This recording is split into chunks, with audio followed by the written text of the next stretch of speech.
ସକାଳୁ ଆସିଲା କାହାକୁ ମୁଣ୍ଡିଆ ମାରୁଛ? ବାବା ମାମା। ସେ କିଏ? ତମ ବାବା ମାମା। ଆଚ୍ଛା ଆଉ କାହାକୁ ମୁଣ୍ଡିଆ ମାରୁଛ? ସେମାନେ ସବୁ ତମର କଣ ଜାଣିଛ? ବାବା ମାମା ଜେଜେ ବାପା ଜେଜେମା ଦାଦା ଖୁଡି ସେ ସବୁ ତମର କଣ ଜାଣିଛ? ଜାଣିନ? ହଁ ତମେ ଜାଣିଛ ସେ ସବୁ କିଏ ତମର ଜାଣିଛ?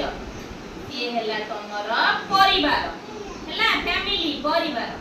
ଦେଖ ଏଠି ମୁଁ ତମକୁ ଗୋଟେ ଚିତ୍ର ଦେଖଉଛି ଦେଖ। ଇଏ ହେଲା ଗୋଟେ କୁନି ପିଲାର ବାବା, ଇଏ ହେଲା ଗୋଟେ କୁନି ପିଲାର ମାମା, ଇଏ ହେଲା ତା ଭାଇ, ଇଏ ହେଲା ତା ଭଉଣୀ। ଦେଖିଲ ଏଇଟା ହେଲା ତାଙ୍କ ପରିବାର। ଯେମିତି ତମର ଗୋଟେ ପରିବାର ଅଛି ତମେ ଆସିଲା ବେଳକୁ ବାବା ମାମା ଜେଜ ଜେଜେମା ଏମାନଙ୍କୁ ସବୁ ମୁଣ୍ଡିଆ ଆଚ୍ଛା ଯୋଉ ସବୁ ମୁଣ୍ଡିଆ ମାରିକି ଆସୁଛ ସେମାନେ ସବୁ କଣ ତମର ହେଲେ ପରିବାର ହେଲା। ତମେ କଣ କରୁଛ? ବାବାଙ୍କ ସାଙ୍ଗରେ କୁଆଡେ ଯାଉଛ? ଚକଲେଟ କିଣିବାକୁ ବଜାର ଯାଉଛ।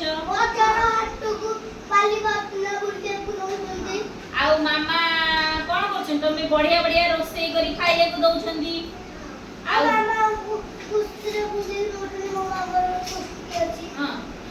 ଆଉ ଜେଜେ ବାପା ଜେଜେମା କଣ କରୁଛନ୍ତି? ତମକୁ ଗପ କହୁଛନ୍ତି, ବଢିଆ ବଢିଆ କାହାଣୀ ସବୁ ଶୁଣାଉଛନ୍ତି। ହଁ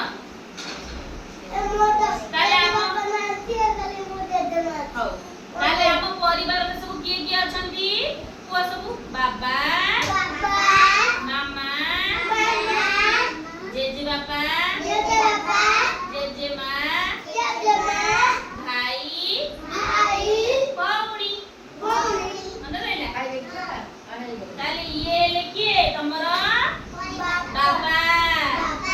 ଇଏ ହେଲେ କିଏ ତମର? ମାମା। ଇଏ ତମର କିଏ? ଭାଇ। ଇଏ ତମର କିଏ? ଭଉଣୀ। ଆଉ ଇଏ ହେଲେ ତମେ ହେଲା। ଆଉ ତମର ଆଉ ତମର ଘରେ କିଏ ଅଛନ୍ତି? ଆଉ ଜେଜେ ବାପା ଆଉ ଜେଜେମା।